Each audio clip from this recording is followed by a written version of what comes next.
Hey guys, it's Luis with LJ Customs. Welcome back. Today we're in a 2019 Colorado LT2. This one has the 8-inch screen. The fastest way to know is either you measure from bottom left to top right, or that's usually either equal to or larger than the volume and tune knob. So today we're going to be displaying our 2019 plug and play harness. This harness is going to be for adding a full system, or for adding just subwoofers, or for just adding highs and lows. We also offer it in the loopback style. So we're going to get into how to take this apart real quick. In the Colorados, we have found that the radio module is behind the screen itself. In the Silverados, the Tahoes, the Denalis, the Traverses, we have found those to be behind the lower passenger right kick panel. So to remove this bezel here, you're going to go ahead and you're going to start like everything else, like the Silverados and like the Tahoes. You're going to find a point to get your tool in. You're going to pry it out. This one does have quite a bit of clips. GM did 2 clip center, 2 clip bottom, 2 clip on the top, and then 3 clips on each side. So just be careful when you're prying with it. Start on one side, make your way across. Now once you get in here, you're going to have the typical 7 millimeters. You're going to have 4. You're going to have one here, one here, one here, and one here.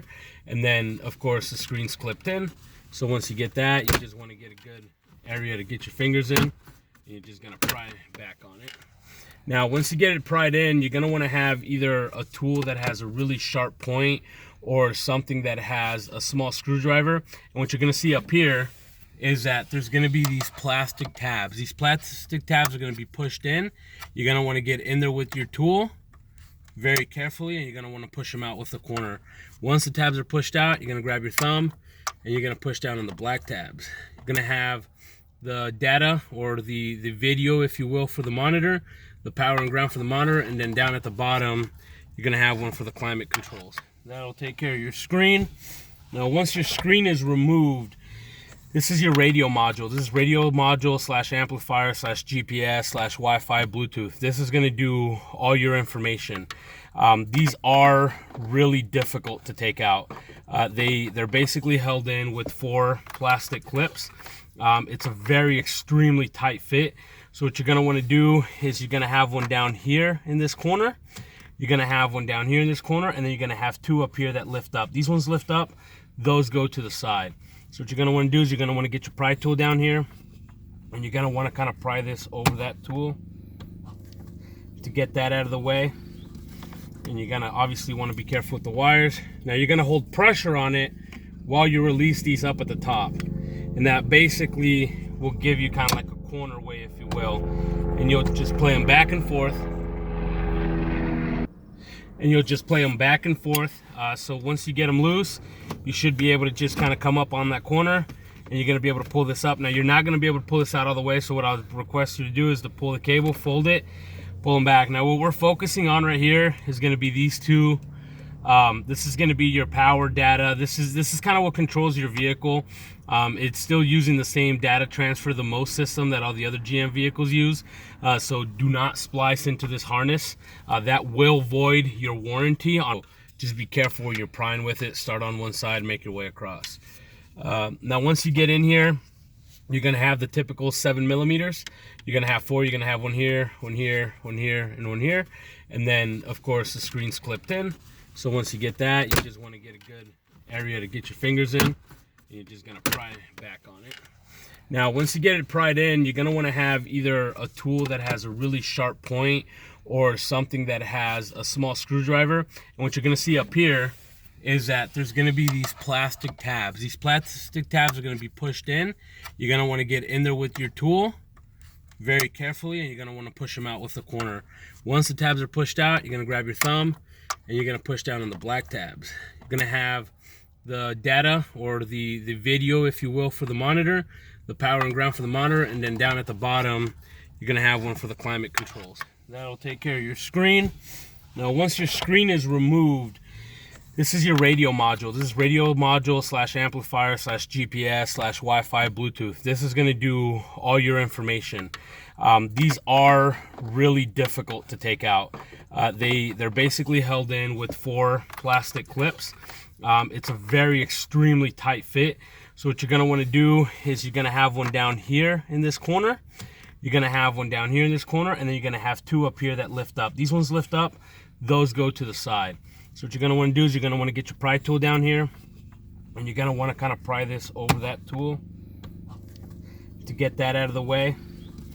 And you're going to obviously want to be careful with the wires. Now you're going to hold pressure on it while you release these up at the top. And that basically will give you kind of like a corner way, if you will. And you'll just play them back and forth. So once you get them loose, you should be able to just kind of come up on that corner, and you're going to be able to pull this up. Now you're not going to be able to pull this out all the way, so what I'll request you to do is to pull the cable, fold it, pull them back. Now what we're focusing on right here is going to be these two. This is going to be your power data. This is kind of what controls your vehicle.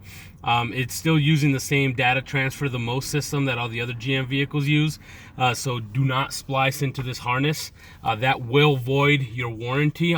So again, we're going to go ahead and we're going to grab our tool. We're going to find the clip. We're going to break that. We're going to break that off.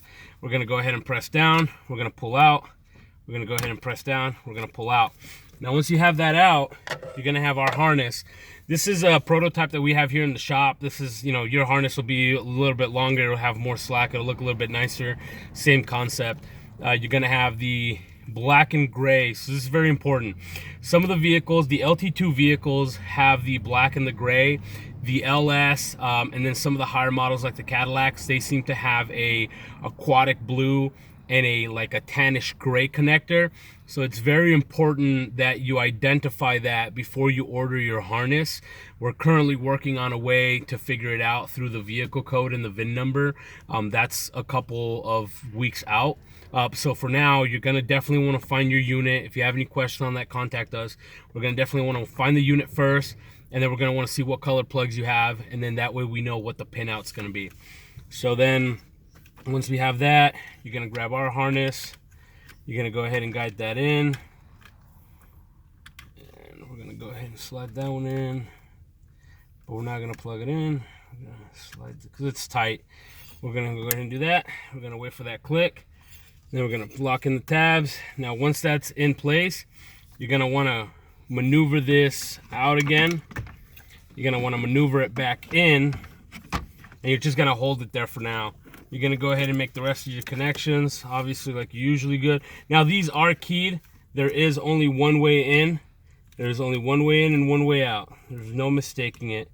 Now again, your guys' harness is going to be a little bit longer. They'll be a little bit more flexible, a little bit easier for you guys to maneuver. So again, you're going to do that. You're going to lock in. You're going to lock in your tabs. So this is good to go. We'll go ahead and tuck this down.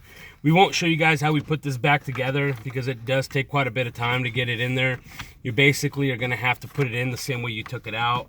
All right, guys. So we went ahead and got it in. Like I said, it's a pain to get it in there. You're going to be fighting it for a while. So again, here's the harness. Here, this is, you know, the lead that comes out. Now we offer this in 5, 10, 15, and 20 feet. The easiest way would be, obviously, once you know where you're going to mount your stuff, is you're going to feed it down here. There's a big hole here. You can go down and then across your glove and then, you know, to the back of your vehicle. You know, doesn't matter what vehicle it is, it's going to be the same, except in the Colorado. And all the other ones, you're just going to have it at the kick panel. This is going to give you so much more room to work with. You're not going to have any of these problems. So now that we have this spec in here, we're just going to go ahead and dummy it. We're going to go ahead and just leave the harness here in this cavity. I'm going to go ahead and grab the radio unit. And we're going to go ahead and we're just going to make all the connections in reverse. So we're going to go ahead and plug in the climate control. We're going to go ahead and plug in our power and ground for the head unit. And then we're going to go ahead and plug in our data transfer to the head unit. Now do keep in mind, guys, that this is a newer vehicle. All the vehicles, like we were saying before, they use the transfer of data over those connectors, so you have to be very careful.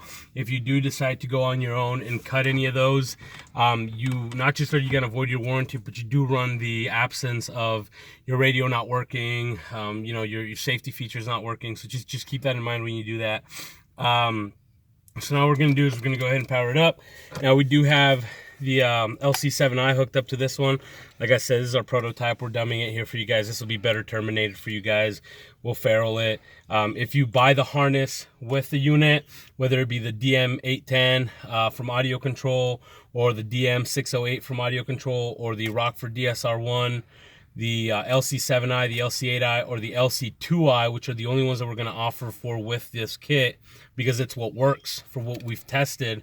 Then we'll wire it in for you. Obviously, we'll wire it a lot better. We usually braid the wire. This will be a little bit shorter, you know, so we make it a lot nicer for you guys to install. So what you're looking for is this system. As you can see, there's no remote in. Basically, these units work when they see the signal coming in from the head unit. It triggers a relay internally, and it lets the unit know it's time to turn on. So we're looking for that power to come on. Now, that power will come on whenever you open up the doors, because obviously the computer is sending a signal to the vehicle saying, hey, somebody's going to get in. So you can see here, even just by putting the key in, it's already triggered it. So we're going to go ahead and see the head unit come on, and then that stays on. The beauty of this system is, again, like we said, the door chimes, the front speakers, and the rear speakers. Excuse me, give me a second here, guys. Let me turn this down.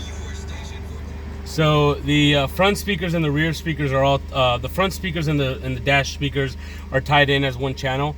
They're crossed over, I would imagine, in the door, because it's not at the head unit, it's on the wire harness. And then the rear speakers come in here. These will sum up, and they will give you a third or a sub channel. So this will give you all the RCAs you need. It'll be for your fronts, for your rears, and then for your mono, for your subwoofer. And you can obviously use an AccuBase. This has the AccuBase, so this will restore the bass for the vehicle. The higher you go, factory company takes bass away to save the speakers, because, you know, they're cheap, they're made out of paper. And what this will do is it'll help keel it and level it out, so that way you guys get as much bass as you can from your factory head unit. So at that point, you guys are pretty much ready to go. You can go from here to RCAs to your amp, and then you can go to your doors if you choose to, or if you get our loop back harness, then it would go from RCAs to your amp, and then from your amp back into our loop back harness, back into the main system, the radio unit, and then you're up and working. So thanks for watching, guys. If you guys have any questions, feel free to reach out to us. Visit our website at LLJcustoms.com. And like always, we're here to help you guys. So whatever you guys need, let us know, reach out.